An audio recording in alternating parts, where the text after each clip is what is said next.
शिव के जिस रूप से जिसकी जो कामना है वो जुड़ा और उसने उनसे वो चीज प्राप्त की है। हमारे ऋषियों ने, साधुओं ने, तपस्वियों ने शिव के अनेक रूपों की साधना उपासना की। कुछ रूप बहुत प्रसिद्ध हुए, नीलकंठ, नटराज, उमा के पति, गृहस्थों के साकार आदर्श, एक ऐसे देवता, एक ऐसे महादेव जो गृहस्थ आश्रम के भी साकार आदर्श माने गए। भले हम सभी देवी देवताओं की पूजा करते हों, लेकिन जब हम अपने बच्चों को आशीर्वाद देते हैं वैवाहिक जीवन का, जब हम अपनी बेटी को, अपने बेटे को उसके विवाह पे आशीर्वाद देते हैं, तब हम कहते हैं कि उमा महेश्वर की जोड़ी बनी रहे, गौरी और शंकर की जोड़ी बनी रहे। क्योंकि गृहस्थों के भी साकार आदर्श तस्वीरों में भी जो दिखते हैं वो महादेव हैं, जिसमें शिव स्वयं बैठे हैं, माँ पार्वती उनके अर्ध स्वरूप में सामने बैठी हैं, उनके पुत्र शिव भाव में उनके दोनों तरफ बैठे हैं। सबकी सवारियां अलग अलग हैं। महादेव की सवारी बसहा बैल है, माँ भगवती की सवारी शेर है, उनके एक पुत्र की सवारी मूषक है, चूहा है, एक पुत्र की सवारी मोर है। जगत में, दुनिया में शेर बैल को खा जाता है, जगत में सांप चूहा को खा जाता है। सांप जो शिव के गले में लिपटा हुआ है, उसका स्वभाव है, उसका भोजन है कि वो चूहा को खा जाएगा। मोर देखने में इतना सुंदर है, लेकिन सांप उसका भोजन है, वो सांप को खा जाता है, भोजन है, वो जरूरत है उसकी, उसके बिना वो जीवित ही नहीं रह पाएगा। ऐसा स्वभाव है। लेकिन शिव भाव की जो तस्वीर दिखती है हमको, चित्रित जो तस्वीर है, उससे भी जो हम सीखते हैं, उसमें हम लोगों ने देखा है कि महादेव के परिधि में, महादेव के घेरे में अगर विपरीत स्वभाव के लोग भी अगर उस परिधि में बैठ जाते हैं, जन्मजात एक दूसरे को खा जाने की प्रवृत्ति रखने वाले लोग भी अगर महादेव की परिधि में बैठ जाते हैं, तो महादेव का भाव सबको, विसंगतियों में भी संगति की स्थापना करता है। शिव का एक स्वरूप है जगत गुरु शिव, ज्ञान दाता स्वरूप, ज्ञान देने वाले महादेव। ज्ञान देने वाले महादेव यानी उनका वो स्वरूप जिसमें वो समस्त विश्व को ज्ञान की धारा से भिगा रहे हैं। दया की बारिश हो रही है, गुरु की वाणी की बारिश हो रही है, और सबके मन प्राण भीग रहे हैं उसमें। जगत गुरु शिव की कुर्सी पे महादेव है, लेकिन जगत के लोग, दुनिया के लोग महादेव को अपना गुरु मानेंगे तब ना। महादेव तो गुरु है, हम आप शिष्य ना बनेंगे तो महादेव की दया हमें उतरेगी कहाँ। गुरु तो है, शिष्य भाव होगा तब ना गुरु का भाव उसमें प्रवेश करेगा। पति है, सामने पत्नी होगी तब ना पति का भाव पत्नी भाव को प्रभावित करेगा। माँ है, पुत्र या पुत्री सामने होगा तब ना माँ का भाव पुत्र भाव से या पुत्री के भाव से मिलेगा। एक तरफ अगर गुरु का भाव है और दूसरे तरफ कोई उनका शिष्य नहीं, तो गुरु होकर भी वो दुनिया के लिए कोई लाभ नहीं, कोई फायदा नहीं। जगत गुरु शिव के इसी स्वरूप से साहब हरिंद्रानंद जी ने दुनिया के लोगों को अवगत कराया। उन्होंने एक आह्वान किया, एक संदेश दिया। ये संदेश उनके मन में जिस तरह से उतरा था, जिस तरह से ये घटा था, उसने उनके मन को समझा दिया था कि अगर यहाँ कोई गुरु सचमुच में है जो आज हमारे मन में फैले अंधेरे को दूर कर सकता है, तो महादेव के सिवा अब कोई नहीं। महादेव की शिष्यता, शिव की शिष्यता एकमात्र उपाय है, इसके सिवा अब कोई उपाय नहीं है। जब चारों तरफ विष ही विष हो, चारों तरफ जहर ही जहर फैला हो, और उसमें कोई अमृत की एक बूंद ले आता है। वो अमृत की एक बूंद इतनी कीमती है उस समय कि उसकी तुलना संसार की किसी भी चीज से नहीं की जा सकती। जब सारे तरफ प्राण लेने की होड़ मची हो और एक कोई आया हो जो प्राण की रक्षा करने वाला हो, तो उस समय उसकी अहमियत, उसका कद, उससे ज्यादा उस समय कुछ भी और जरूरी नहीं होता। हमारे आपके जीवन में जो अंधेरा है, गुरु शब्द से ही उसकी व्याख्या होती है। गुरु यानी अंधेरे से रोशनी की तरफ ले जाने वाले। गुरु जो हमारे मन में आत्म दीपो भव, आत्मा के तल पे खुद का दिया खुद बन जाने की प्रक्रिया, हमारी रोशनी हम खुद बन सके, दूसरे से रोशनी क्या मांगने जाए। ये रोशनी तो हमारे आपके मन में खुद पैदा हो सकती है। आज तक तो ऐसा नहीं हुआ। गुरु आए, सदगुरु आए, शिष्यों की परंपरा भी हुई, लेकिन गुरु और सदगुरुओं की इस लंबी श्रृंखला में कोई ऐसा नहीं रहा जिसने कहा हो कि आप स्वयं भी चल सकते हैं, आपके गुरु स्वयं शिव हो सकते हैं। शिव के शिष्य हुए, शिव के प्रशिष्य हुए, शिव के भक्त हुए। दुनिया ने उनको इतना पूजा कि यहाँ तक कहा कि ये द्वितीय महेश्वर है, ये महेश्वर शिव के रूप है धरती पे, जो चलते हैं, बोलते हैं, सब कुछ महादेव जैसा है। लेकिन उस व्यक्ति ने, उस सत्ता ने भी सबको नहीं कहा कि आप भी ऐसा बन सकते हैं। आप ये क्यों सोचते हैं कि मैं बन गया, आप भी वैसा बन सकते हैं। इसके लिए तरीका क्या है, कैसे इस यात्रा को हम तय करें, कैसे उस महादेव से हमारा जुड़ाव हो। शास्त्रों ने तो लिखा है, जब शिव के अनेक स्वरूपों के बारे में लिखा तो शास्त्रों ने लिखा कि नास्ति सर्व समो देव, कोई देवता शिव जैसा नहीं है। नास्ति सर्व समा गति, संपूर्ण संसार में कोई गति शिव जैसी नहीं है। नास्ति सर्व समो दाने, कोई दानी शिव से बड़ा दानी नहीं है। यहाँ कितना भी दान कोई कर दे, लेकिन शिव जैसा नहीं है। नास्ति सर्व समो रणे, शिव जैसा रण यानी योद्धा, लड़ने वाला, मनोबल को ऊंचा रखने वाला बनना है तो शिव जैसा बने, वैसा शिव जैसा फिर कोई नहीं है। साहब हरिंद्रानंद जी ने, शिव के शिष्य ने कहा, नास्ति सर्व समो गुरु, गुरु भी कोई शिव जैसा नहीं है।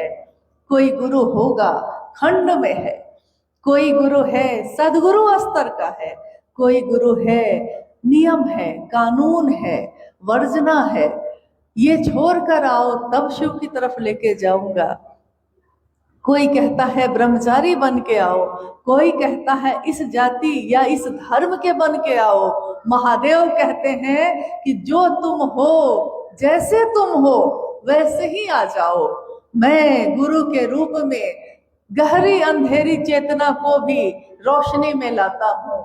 मैं स्वयं गुरु हूँ, मैं गुरु भी हूँ, मैं सदगुरु भी हूँ, और मैं जगत गुरु शिव भी हूँ। साहब हरिंद्रानंद जी ने शिव के इस मोहक रूप को, इस सुंदर छवि को दुनिया को दिखाया। आज जिस जगह पे पहली बार शिव गुरु चर्चा का आयोजन हुआ है, बड़े स्तर पे हुआ है, आप सबके सहयोग से हुआ है।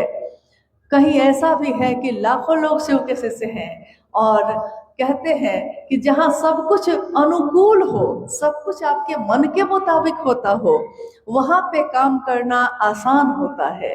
लेकिन जब रास्तों पे कांटे बिछे हों और परिस्थितियाँ विपरीत हो, अनुकूल ना हो, तो क्या होता है।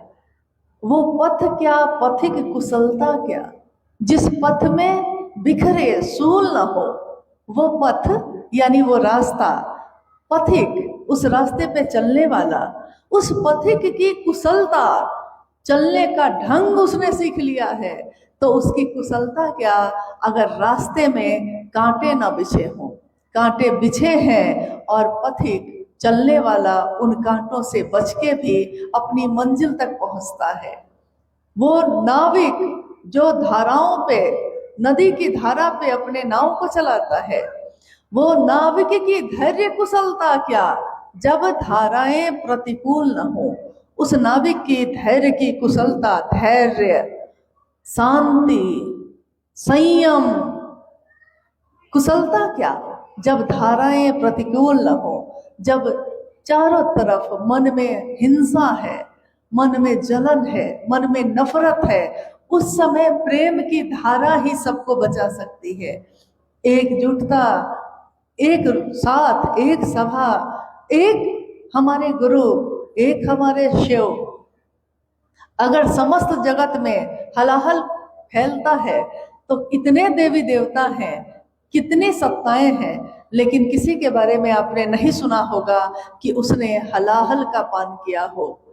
शिव का ये रूप भी समस्त दुनिया को ये संदेश देता है कि हलाहल का पान करके भी महादेव दुनिया को अमृत देते हैं, अमृत प्रदान करते हैं। अगर महादेव ने हलाहल के बदले हलाहल दिया होता, अगर महादेव ने नफरत के बदले नफरत दिया होता, तो कहीं भी प्रेम की एक घास की पत्ती भी इस धरती पे नहीं उग सकती थी। महादेव के शिष्य जहां भी रहते हैं, जहां से भी गुजरते हैं, वहां के जहर को कम करते हैं, अमृत में बदलते हैं। मेरी अपने गुरु शिव से दया की याचना है, अपने साहब और दीदी से, कि ये पूरा जम्मू कश्मीर शिव भाव से आप्लावित हो। ये एक सपना है, आपके हमारे द्वारा प्रयत्न करने से ये सपना एक दिन पूरा होगा। आज ये शिव की चर्चा कठुआ जिले में हो रही है और आने वाले कुछ ही वर्षों में ये बड़ी ब्रह्मा के लोग जो आए हैं, जम्मू के लोग हैं, जम्मू कश्मीर, चप्पे चप्पे पे अगर शिव की बात ना होगी तो ये जहर कभी कम नहीं होगा। हम सबका ये दायित्व है कि अपने गुरु के स्वरूप को, अपनी जड़ों को लोगों तक पहुंचाएं। अगर सुंदर से सुंदर बात भी हो और लोगों तक ना पहुंचे तो आपके मेरे किस काम की। शिव मेरे गुरु हो गए, मेरे मन के अंदर वो शिव जग गया, लेकिन लोगों तक हम नहीं पहुंचा सके उस शिव को, तो हमारे इस जीवन में शिव का शिष्य होने का क्या फायदा। साहब हरिंद्रानंद जी लौकिक जीवन में डिप्टी कलेक्टर के पद पे थे, ये आपने सुना होगा। माँ नीलमानंद उनकी सहधर्मिणी, उनकी धर्मपत्नी माँ नीलमानंद, दीदी नीलमानंद, जिनका पूरा नाम राजमणि नीलमानंद है, दोनों अब शरीर में नहीं, लेकिन माँ नीलमानंद एक राज परिवार की बेटी रही। एक राज परिवार की बेटी जिसके साड़ियों में सोने और चांदी के तार गुथे हों। एक डिप्टी कलेक्टर जिसको किसी सुविधा और साधन की जरूरत नहीं होती, लेकिन उनका एक पहलू, उनके जीवन का एक भाग, एक स्वरूप है ये कि वो शिव के शिष्य हुए। जब वो शिव के शिष्य हुए तो उन्होंने अपने इस रूप से लोगों को मिलाने के लिए, अपने गुरु महादेव से लोगों को मिलाने के लिए अपने डिप्टी कलेक्टर के रूप को पीछे किया, अपने राज परिवार की बेटी होने के रूप को पीछे किया।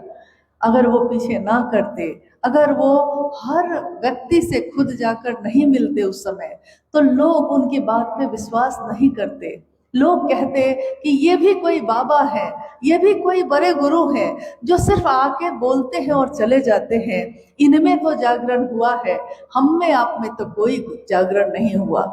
सच्चा गुरु वही होता है, सच्चा मार्गदर्शक वही होता है जो हमारे मन में फैले सारे अंधेरे को दूर कर दे, जो हमारे मन में कोई संशय बाकी ना रहे।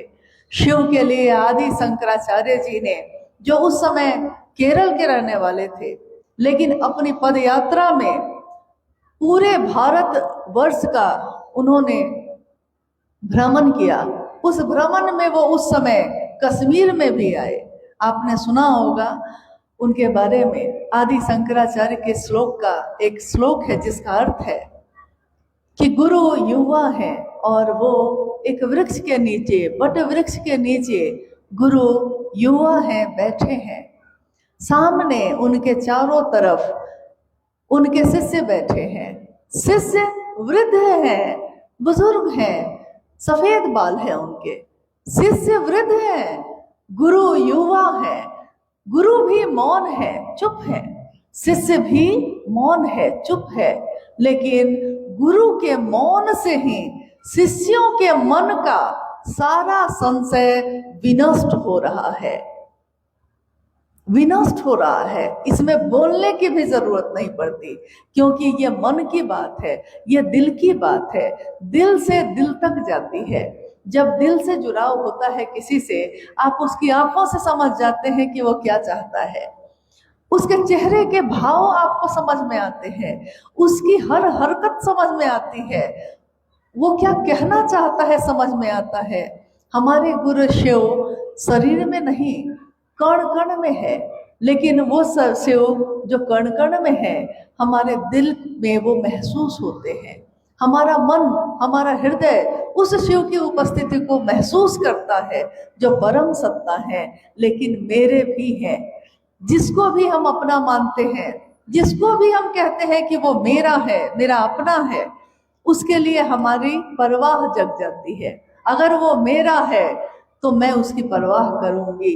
हो सकता है वो कोई निर्जीव चीज हो, कपड़े दुकानों में होते हैं, कहाँ हम उसकी परवाह करते हैं, लेकिन गए हैं दुकान में, खरीद लिया है कपड़े को, घर में ले आए हैं। अब वो गमछी अगर फट भी गई है तो वो भी हमारे लिए मेरी अपनी गमछी है वो, क्योंकि मैंने उसको खरीद कर अपने घर में लाने का काम किया है, मैं लेकर आया उसको, मेरा है वो। मैं किसी को विवाह बंधन में बांध के लाया, मेरी पत्नी है वो। उससे पहले तो वो कहीं नहीं थी आपके जीवन में, लेकिन आज जब पत्नी बन गई, मेरी पत्नी, तो वो बीमार हो, रोए तो आंसू आपके निकलते हैं, वो दुख में हो तो दुखी आपका हृदय कहकर होता है। कहते हैं कि जो अपना होता है, चोट लगे तुझको तो दर्द मुझे हो, चोट तुझको लगती है और दर्द मुझको होता है, अपना होने का ये रिश्ता एहसास कराता है। जिस दिन हमारा मन महादेव को अपना समझेगा, जिस दिन हमारा मन शिव को अपना समझेगा, हमारा जीवन बदल जाता है। शरीर तो वही होता है, अंतर बदल जाता है। अंदर का जो इंसान है, अंदर की जो चेतना है, वो चेतना बदल जाती है, क्योंकि वो चेतना जो शिव का अंश है, उस दिन शिव से मिलने की बेचैनी उसके अंदर पैदा होती है। हमेशा हम सोचते हैं, चाहते हैं, मन में ये बात आती है कि एक इच्छा की पूर्ति होती है तो दूसरी इच्छा क्यों पैदा हो जाती है, एक सपना पूरा होता है दूसरा सपना क्यों शुरू हो जाता है, एक काम सोचा है वो जैसे ही पूरा होता है कोई दूसरा काम मन में आने लगता है। आखिर कब तक हमारे आपके मन में ये रक्त बीज की तरह इच्छाओं की उत्पत्ति होती रहेगी, होती रहेगी।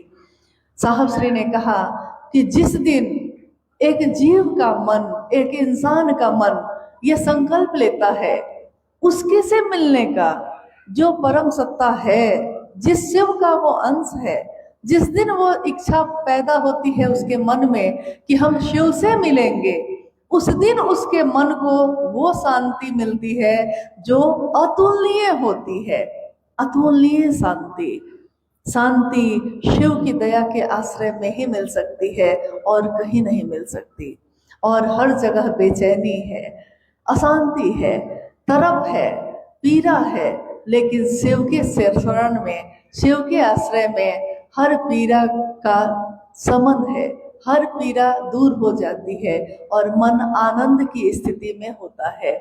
सुख लेते हैं तो दुख लेना पड़ता है, मान लेते हैं तो अपमान भी लेना पड़ता है, लेकिन शिव से मिला आनंद हमारे मन को जब मिलता है तब उस आनंद में सारी तरह की शांति है, सारी तरह की बेचैनी का अंत है। महागुरु महादेव मेरे आपके गुरु हुए, हम उनके शिष्य हुए। संसार में हजारों वर्षों से शिव के गुरु स्वरूप की भी व्याप्ति रही है, लेकिन न जाने क्यों इंसान, जीव उस शिव को अपना गुरु नहीं बना बैठा। शिव का दान दाता स्वरूप जगत में बहुत प्रसिद्ध रहा। दान दाता स्वरूप यानी संतान चाहिए, संपत्ति चाहिए, लोग चाहिए, वैभव चाहिए, इसकी मनौती के लिए, इसकी मनोकामना की पूर्ति के लिए हम महादेव की पूजा करते रहे, महादेव से मिलता भी रहा। लेकिन जैसे ही महादेव से मिलता है फिर हम महादेव को भूल जाते हैं। महादेव का गुरु स्वरूप हमको आपको ये सिखाता है कि महादेव सिखाते हैं कि न्यूनतम व्यवस्था में भी सुखी रहा जा सकता है। संसार में अगर आपके पास सब कुछ भी हो और मन शांत ना हो, मन में सुख ना हो, तो वो मन सुखी नहीं होगा, तो आपके मन को भी, आपके शरीर को भी, आपकी दुनिया को भी दुखी करता ही रहेगा। मन सुखी है तो झोपड़ी में भी नींद आती है, मन सुखी ना हो तो महल में भी नींद की गोली खाने के बाद भी नींद नहीं आती। महादेव से आया ज्ञान हमको आपको मिला है। इन विकट स्थितियों में जहां हम रह रहे हैं, आज समझ में नहीं आता कौन अपना है कौन पराया है, लेकिन महादेव से उतरा ज्ञान हमको सिखाता है कोई यहाँ पराया नहीं है, सब अपने हैं। वसुधैव कुटुंबकम, ये पूरी धरती ही हमारा कुटुंब है, क्योंकि ये धरती महादेव की है। हम महादेव के, महादेव मेरा, तो धरती पे रहने वाला हर व्यक्ति, हर जीव भी मेरा। हम दूसरों को जो देंगे हमें वापस वही मिलता है। यह जीवन भवसागर एक ऐसा सागर है, एक ऐसा समंदर है जिसमें हम जो डालते हैं हमको वही दुगुना होके वापस आता है। दूसरों को प्रेम बांटिएगा, दूसरों को सम्मान दीजिएगा, दूसरों की कद्र कीजिएगा, आपको भी दुगुना मिलेगा। दूसरों को नफरत दीजिएगा, याद रखिएगा दुगुना मिलेगा। यहाँ धरती कुछ भी रखती नहीं है, जो हम देते हैं हमको वापस लेना पड़ता है। क्यों? इसमें, इस अमूल्य जीवन में, इंसान के इस रूप में हम आप उतरे हैं, आए हैं। क्या पता इंसान का ये शरीर फिर हमको आपको मिलेगा कि नहीं मिलेगा, कोई नहीं जानता। जीवन कब खत्म होता है कोई नहीं जानता। यह जीवन कागज की पुरिया, बूंद परे खुल जाना है। कागज की पुरिया की तरह ये शरीर, ये जीवन है। मौत की एक बूंद कब इसको खत्म कर देती है पता भी नहीं चलता। हमारे अपने हमारी आंखों के सामने चले जाते हैं। जब चले जाते हैं तो उस समय मन में वैराग्य पैदा होता है। उस समय हमको लगता है कुछ भी रखा नहीं है, क्यों ये बेचैनी है, कितनी संपत्ति चाहिए, कितनी सत्ता चाहिए, कितनी चीजें चाहिए, क्या ये सब मिल जाएगा तो हम सुखी हो जाएंगे, खुश हो जाएंगे। वैराग्य पैदा होता है, इसको कहते हैं शमशान का वैराग्य। यानी शमशान में किसी को जलते देखा है तब लगता है कि ये शरीर तो किसी काम का नहीं, लेकिन उस शमशान की परिधि से, उसके घेरे से जैसे ही बाहर आते हैं फिर मन दुनिया की उसी रमणीय धारा में फिर से खींच के चला जाता है, जिसमें फिर बेचैनी है, फिर चाहत है, फिर इच्छा है। महादेव गुरु के रूप में दया करते हैं और हमारे मन को शांत कर देते हैं। हमारा मन जहाँ जाके शांत हो जाए, हमारा मन जहाँ जाके खुद को देखने लगे, हम इस संसार में क्यों आए हैं, किस लिए आए हैं। जब भी अध्यात्म की बात होती है, अध्यात्म का अर्थ ही होता है, धर्म में अलग अलग चीजें हो सकती हैं लेकिन अध्यात्म में ऐसा नहीं होता।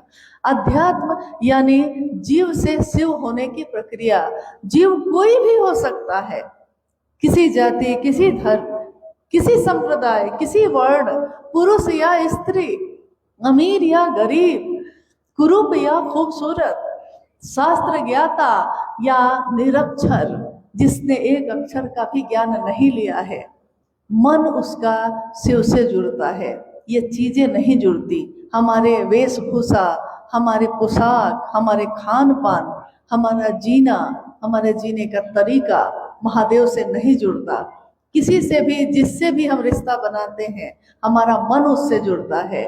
जिस दिन महादेव से मिलने की इच्छा होगी, हमारा मन ही महादेव से भी मिलेगा।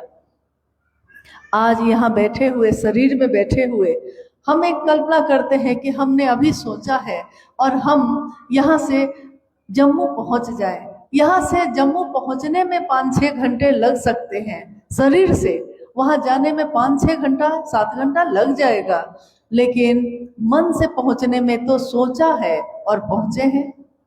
साहब श्री ने कहा, जिस तरह मन से सोचते हैं और उस जगह पे पहुंच जाते हैं, जिस तरह मन में आज सोचा है कि मकान बनाएंगे, घर बनाएंगे, मकान घर उस दिन आपके मन में बन चुका है। उसी दिन उसी पल आपने सोच लिया क्या क्या बनाएंगे, क्या क्या होगा उसमें।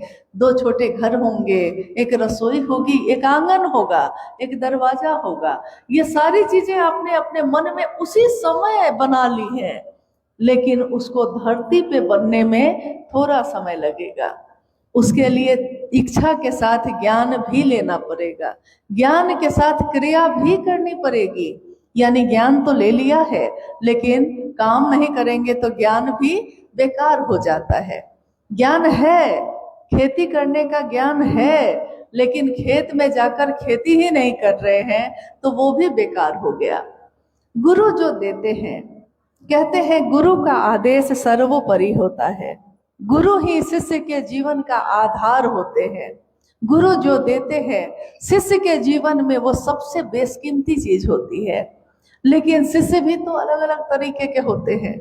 कोई शिष्य ऐसा होता है कि गुरु से जो मिलता है उसको बस अपनी तिजोरी में बंद करके रख लेता है।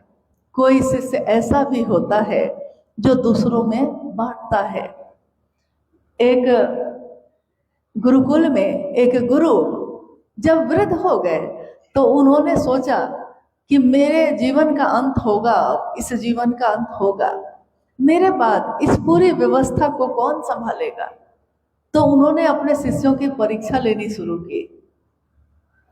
बारी बारी से परीक्षा होती रही और बारी बारी से कुछ उत्तीर्ण हुए, कुछ अनुत्तीर्ण हुए। जो उत्तीर्ण होते होते अंतिम परीक्षा में पहुंचे, उसमें 2 शिष्य बचे। उन 2 शिष्यों को गुरुजी ने बुलाया अपने पास और कहा कि देखो, ये गेहूं के दाने हैं, दोनों पोटली है, 2 पोटली है, इन दोनों पोटली में गेहूं के दाने हैं। तुम मेरे शिष्य हो, मैं गुरु हूं, लेकिन मैं कुछ दिनों के लिए जा रहा हूं बाहर। मेरे नहीं रहने पे इस पूरे आश्रम की व्यवस्था की जिम्मेदारी तुम दोनों पे होगी। लौटूंगा तो जो गेहूं के दाने तुमको दिया है मैंने, जिस तरह दिया है वैसे ही सुरक्षित मुझको वापस चाहिए।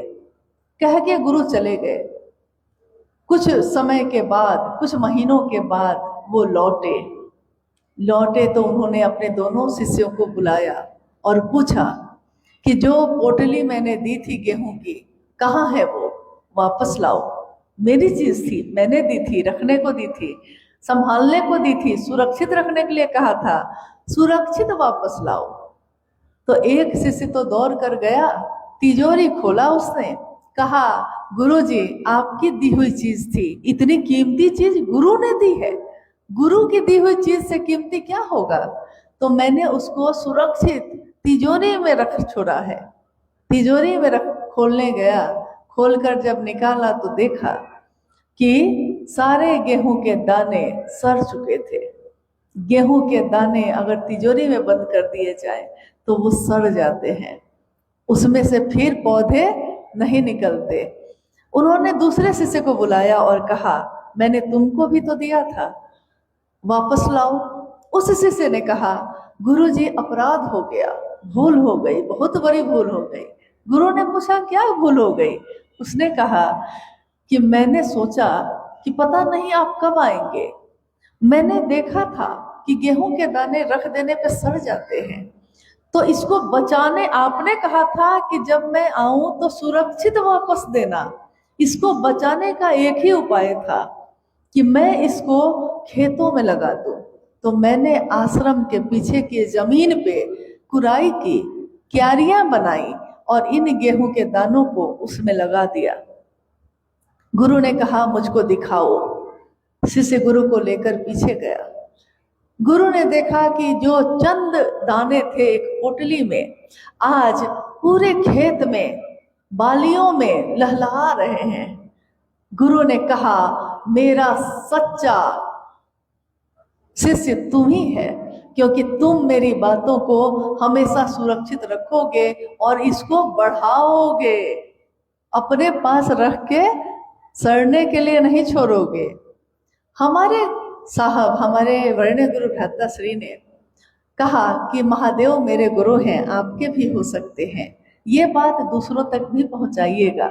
हम में से कुछ गुरु भाई गुरु बहन महादेव को गुरु तो मान लेते हैं, लेकिन फिर अपने अपने घर में बैठ के कहते हैं कि मैं तीनों सूत्र तो करता ही हूँ, मैं तो करता ही हूँ, मैं महादेव से दया भी मांगता हूँ, मैं महादेव की चर्चा भी अपने परिवार के लोगों के साथ कर ही लेता हूँ, और मैं महादेव को प्रणाम भी कर ही लेता हूँ, तो मेरे तीनों सूत्र तो हो ही गए।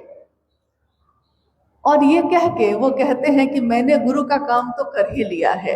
क्या दूसरों के पास जाके कहने से ही होगा? और कुछ ऐसे भी होते हैं जो अपनी इसी परिस्थिति में भी निकलकर दूसरों के पास जाकर इस संदेश को सुनाते हैं, कहते हैं कि महादेव को गुरु मानकर देखिए ना। मैं ये नहीं कहता कि मैं कह रहा हूँ इसलिए मानिए, मैं ये कहता हूँ कि करके देखिए। कोई काम करके देखे बिना तो पता नहीं चलेगा कि उसका परिणाम होता है कि नहीं होता है। इसलिए नहीं मानना कि ये मुझको समझाएगा, इसलिए मैं क्यों मानूं, ये सोचकर नहीं मानना, ये तो इंसान का स्वभाव नहीं होना चाहिए। कोई अगर बच्चा भी अगर अच्छी चीज देता है, अच्छा ज्ञान सिखाता है, तो हम उससे सीखते हैं, लेकिन हम चुनते हैं कि हम क्या सीखना चाहते हैं। आज मेरे घर में छोटे छोटे बच्चे मोबाइल के बारे में हर चीज जानते हैं, मैं हर चीज नहीं जानती। जब जब मुझको समझ में नहीं आता है तो उस बच्चे को बुलाकर हम पूछ लेते हैं। बच्चा है मेरे सामने, पैदा हुआ है मेरे सामने, लेकिन मुझको मोबाइल चलाने का अगर कुछ ज्ञान नहीं है तो हम उसमें अपनी तौहीन नहीं समझते, हम उसको बुलाकर उससे सीख लेते हैं। गाड़ी चलाने जाते हैं, गाड़ी चलाने सिखाने वाला नवयुवक है, सीखने वाला हो सकता है वृद्ध होगा, लेकिन उस नवयुवक से गाड़ी चलाना सीख लेता है। ज्ञान ही तो है ना, ये भी तो ज्ञान है, ये ज्ञान लेने में उसको कोई शर्मिंदगी नहीं। लेकिन कोई अगर कहता है मैंने शिव को गुरु माना है, आप भी मान लीजिए भैया, आप भी मान लीजिए दीदी, तब वो कहता है तुम बताओगे मुझको, तुम बताओगे, ये ज्ञान तुम दोगे मुझको। और कहते हैं कि ज्ञान देने की, ज्ञान लेने की कोई उम्र नहीं होती। क्या पता किस मोड़ पे मुझको नारायण मिल जाएंगे, क्या पता कहाँ महादेव मिल जाएंगे, कौन जानता है। उस महादेव के तत्व को तो हम नहीं जानते। तव तत्वम न जानामि कीदृश्योऽसि महेश्वर। हे महेश्वर, ईश्वरों के भी ईश्वर महेश्वर, आपका तत्व क्या है हम नहीं जानते। तव तत्वम न जानामि यादृशोऽसि महादेव तादृशाय नमो नमः। हे महादेव, आपका जो भी तत्व है, आप जैसे भी दिखते हैं, आप जो भी हैं, हम आपको नमन ही कर सकते हैं और हमारे पास कुछ भी नहीं। मैं आती हूँ महादेव के पास, क्या दे सकते हैं हम महादेव को? महादेव को ना आपका चढ़ावा चाहिए, महादेव को ना आपके पैसे चाहिए। महादेव तो भाव सत्ता है, उनको हमारे आपके अंदर का भाव चाहिए। रीते हाथ आए हैं, खाली हाथ आए हैं, हाथ में फूल भी नहीं, हाथ में चढ़ावा भी नहीं, हाथ में गुरु दक्षिणा देने के लिए कुछ भी नहीं। लेकिन महादेव जब गुरु होते हैं तो गुरु दक्षिणा के रूप में वो क्या मांगते हैं, क्या चाहिए महादेव को? क्योंकि कोई भी गुरु जब होगा तो वो दीक्षा देगा, और दीक्षा देगा तो उसको गुरु दक्षिणा देने की परंपरा है।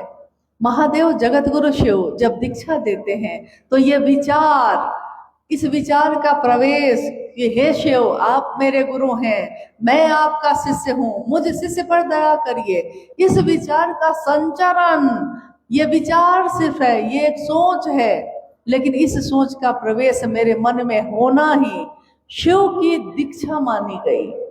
शिव शरीर में आके दीक्षा नहीं देते, वो हमारे विचार के माध्यम से हमारे मस्तिष्क में विचार आता है। याद रखिएगा, विचार हमेशा दिमाग में आता है, विचार दिल में नहीं आते। विचार दिमाग में आता है, लेकिन कोई कोई विचार सीधे दिमाग से दिल में प्रवेश करता है। सोचा और अपना माना, सोचा है लेकिन सोचा और तत्क्षण अपना मान लिया है, दिल में प्रवेश हो गया। ये विचार एक दिन गहरे होते जाते हैं। ये विचार कि वो मेरा दोस्त है एक दिन इतना गहरा होता है कि उसी मित्र के लिए हम जान की बाजी भी लगा देते हैं। मित्र है वो, लेकिन दो जिस्म एक जान बन जाते हैं। कभी विचार में था, भाव इतने गहरे हुए और भाव भी गहरे होते होते प्रेम में बन गए। प्रेम भी गहरा होता है तो भक्ति बनती है, और शिव भक्ति का चरमोत्कर्ष है। उस शिव से मिलने के लिए क्या हमको भक्ति करनी होगी? क्योंकि भक्ति तो नहीं हो रही, साधना करना होगा, उपासना करना होगा, मंत्रों का जप करना होगा। आज के मानव के लिए ये सारी चीजें करना बहुत कठिन है, कठिन है, बहुत मुश्किल है। शांत जगह पे जाके महादेव की साधना करना शायद आसान है। चारों तरफ शांति छाई है तो मन को शांत कर रहे हैं, योग कर रहे हैं, योग से साधना, योग साधना से शिव से एकमेक होने की कोशिश कर रहे हैं। लेकिन जब चारों तरफ परेशानी हो, बच्चों के शोरगुल से माहौल गूंज रहा हो, घर भी याद आता है, रोटी भी याद आती है, व्यापार भी याद आता है, नौकरी भी याद आती है, उस परिस्थिति में भी अगर हमारे मन को महादेव याद आते हैं, इससे बड़ी साधना, इससे बड़ी उपासना और इससे बड़ा मंत्रों का जप का परिणाम और कुछ भी नहीं हो सकता। मंत्रों का जप हम क्यों करते हैं? जिस देवी से मिलना चाहते हैं, जिस देवता से मिलना चाहते हैं, हम उसके मंत्र का जप करना शुरू करते हैं। मंत्रों का निरंतर जप, यानी बार बार दोहरा रहे हैं, बार बार दोहरा रहे हैं, इसके लिए कि उस महादेव से या उस माँ दुर्गा से या जिसकी भी आप पूजा करते हैं, जो भी आपका इष्ट हो, उससे हमारा मन मिल जाए। इसके लिए हम मंत्रों का जप करते हैं। लेकिन उस मंत्र का अगर अर्थ मालूम ना हो, मंत्र है, अर्थ मालूम ना हो, अगर यहाँ की भाषा में कोई मुझसे बात करे, कोई जम्मू कश्मीर की भाषा में मुझसे बात करे और मुझको वो भाषा नहीं आती, तो भाषा सुनाई तो देगी मुझको, लेकिन समझ में उसका अर्थ नहीं आएगा। जब अर्थ समझ में नहीं आएगा तो हम उस शब्द के कहने के भाव को भी नहीं समझ सकेंगे। शिव पे बहुत सारे मंत्र हैं, संस्कृत में है। संस्कृत अगर किसी को नहीं आती तो अर्थ नहीं समझेगा, अर्थ नहीं समझेगा तो उसके चैतन्य से नहीं मिलेगा। ये 3 सूत्र जो साहब के द्वारा निरूपित हैं, इन 3 सूत्रों के द्वारा हर जीव शिव से अपने मन को एकमेक कर सकता है। ये विधा है, ये तरीका है। महादेव जगत गुरु शिव की कुर्सी पे बैठे हैं। जगत है, लेकिन उस जगत गुरु शिव से मिला कैसे जाता है? शिष्य बनने की विधा क्या है, क्या तरीका है, कैसे मिलेंगे हम? आज तक किसी ने ये तरीका नहीं बताया था। लेकिन 3 सूत्रों का ये माध्यम, जिसमें हम पहले सूत्र में कहते हैं, हे शिव आप मेरे गुरु हैं, मैं आपका शिष्य हूँ, मुझ शिष्य पर दया कर दीजिए। दूसरे सूत्र में हम शिव की चर्चा करते हैं, शिव की चर्चा सुनते हैं। चर्चा करना यानी जिसकी बात हम सबसे ज्यादा करते हैं, हमारा मन उसी को याद करने लगता है। उस महादेव को हमारा मन प्रणाम करता है। प्रणाम हाथ जोड़कर तो हम बहुत लोगों को करते हैं, लेकिन हमारा मन हर व्यक्ति को प्रणाम नहीं करता। हम पैर छूकर, पांव छूकर बहुत लोगों को प्रणाम करते हैं, लेकिन हमारा मन उसके पांव पे नहीं झुकता। हमारे हाथ झुकते हैं, मन नहीं। तो मन कहीं कहीं ही झुकता है। मन झुक जाए, महादेव की दया का आश्रय पाले, इसके लिए तीसरे सूत्र में हम महादेव को प्रणाम करते हैं। प्रणाम करने की विधा में नमः शिवाय मंत्र का प्रयोग कर सकते हैं। नमः शिवाय मंत्र यानी शिव का प्राण मंत्र। प्राण मंत्र यानी जो शिव का प्राण ही है, वो प्राण मंत्र कहा गया, एकमात्र ऐसा मन। और उसी मंत्र पे हम शिव को प्रणाम करते हैं। पहला सूत्र करना भक्ति की अभिव्यक्ति मानी गई। दूसरा सूत्र करना, दूसरे सूत्र में जो हम शिव की चर्चा करते हैं, ध्यान की अनुपम विधा कही गई। ध्यान की अनुपम विधा यानी उस शिव पे मेरा ध्यान रुक जाए, ठहर जाए। कैसे ठहरे, कैसे रुके? कितना भी शोरगुल हो रहा हो, अगर कोई शिव की चर्चा कर रहा है, उसका ध्यान महादेव पे ना टिकेगा, वो बोल ही नहीं सकता। अगर महादेव के घेरे में वो नहीं होगा, वो बोल ही नहीं सकेगा। अगर महादेव के घेरे में उसका मन नहीं होगा, हम यहाँ बैठे हैं, आप यहाँ बैठे हैं, बात हो रही है, लेकिन आपके मन में वो प्रवेश नहीं करेगा। अगर आपका मन यहाँ नहीं है, शरीर यहाँ है और मन कहीं और है, अगर तो कितनी भी अच्छी बात होगी, मन में प्रवेश नहीं करेगा। तो शिव का भाव ग्रहण करने के लिए मन ही एक साधन है। मन के साधन के सिवा यहाँ और कुछ भी नहीं। हमारे बुजुर्गों ने, हमारे पूर्वजों ने कहा भी है, कितने गीत, कितने श्लोक है मन पे। तेरा मन दर्पण कहलाए। मन आपका क्या है? दर्पण है, जो दिखाता है। एक अपराधी भी अगर अपराध करता है ना, उसको मालूम होता है कि वो अपराध कर रहा है, उसको पता है कि उसने गलत किया है, उसका मन उसको बताता है, लेकिन वो अपने मन की आवाज को दबा देता है। उसका मन उसको बताता है ये सही है, ये अच्छा काम किया। आप अपने दैनिक जीवन के काम से समझ सकते हैं ये क्रिया कैसे काम करती है।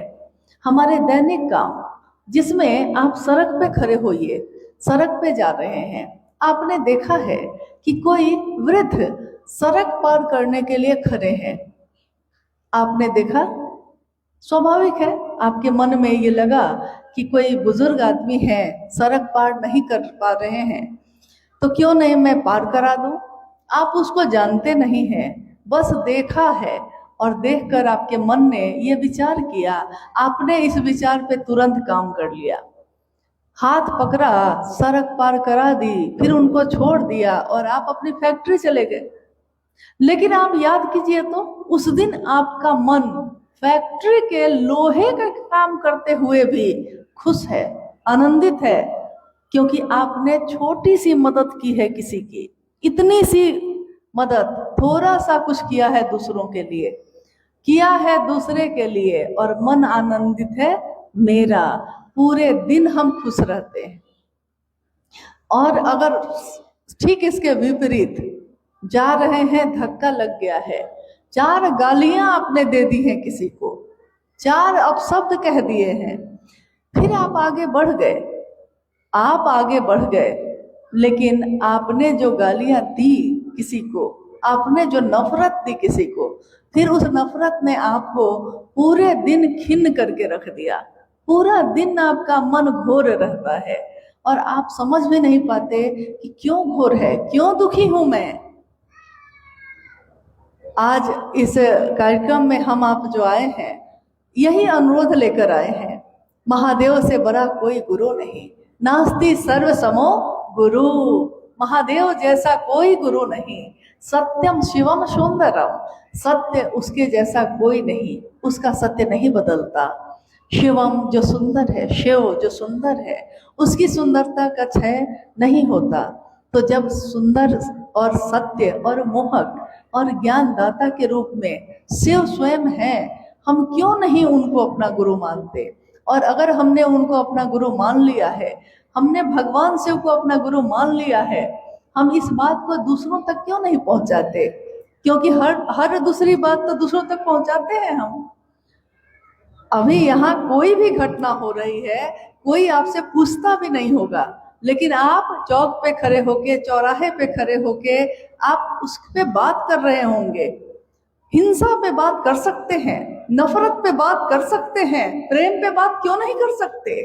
हम व्यापार की बात कर सकते हैं, हम दुकान की बात कर सकते हैं, हम शिव की बात क्यों नहीं कर सकते। हम कर सकते हैं, हमको आता है, लेकिन हम करना नहीं चाहते। अनुरोध यही है कि अपने बात के एक विषय में एक विषय और शामिल कर लीजिएगा, महादेव की बात भी शामिल कर लीजिए। सबकी बात करते हैं, सबके लिए कुछ ना कुछ करते हैं, महादेव के लिए भी करेंगे, महादेव की बात भी करेंगे, इतना भर ही करेंगे, महादेव का दान करेंगे किसी और को, महादेव का प्रवेश कराएंगे किसी और के मन में, मन तो मेरा भी सुखी होगा। दूसरों को सुख देने वाला खुद भी सुखी होता है। तो मेरा अनुरोध यही है कि हम सब इस काम को थोड़ा भी आप कर सकिए, इस प्रक्रिया को जरूर करने की कोशिश करिएगा।